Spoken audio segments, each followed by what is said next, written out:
кімнен енді біз бұл ақшаны сұраймыз? Не банкқа төлейтін ақшамыз жоқ. Қазір өзім квартирада тұрып жатырмын, оның үстіне инвалид балам бар. Не анда жоқ, не мында жоқ. 2 күннің бірінде заңсыз Шымкентте жүрмін.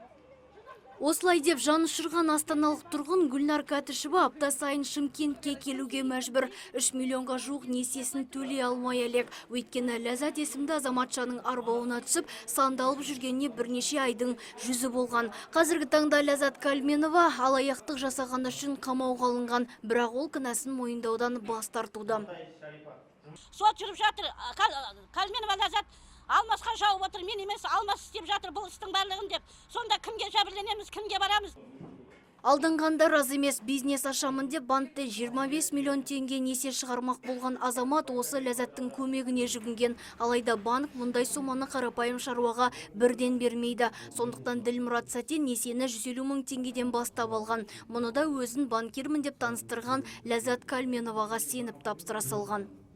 Каспийға барып жүрміз шығарды. Өзім қол қойдым алдым. 1-2 ай құйып жүрді да барып, оны жауып тастап, яңы шығады, Каспийдің 3 мың шығады тағы.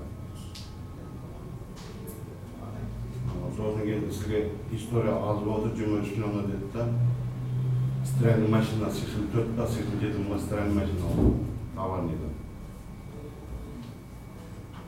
Соғын енді қашан жүрім, ертең ардым жүрім, Алматыдан шығатын болып деді да, мұртымды шашым бәрін бояды да Алматыға қайтты. Ділмұраттың сөзінше Ләззат оны барынша алдауға тырысқан. Қарапайым емес, бет жүзіңді талғамды адамдарға сай етіп банкирлердің сеніміне кіреміз деп көндірген. Бұл сөздерге шын иланғаны сонша Алматыға барып, алаяқтың үйінде несиенің шығуын апталап жатып күткен. Жәбірленушілердің айтуынша, бүгінде 100-ден астам адам өздерін сан соқтырған Ләззат Калменованың соңында жүр. Нұргүл Жолымбетова, Талғат Қырғызалиев, Сәкен Серікұлы, ТВК телеарнасы.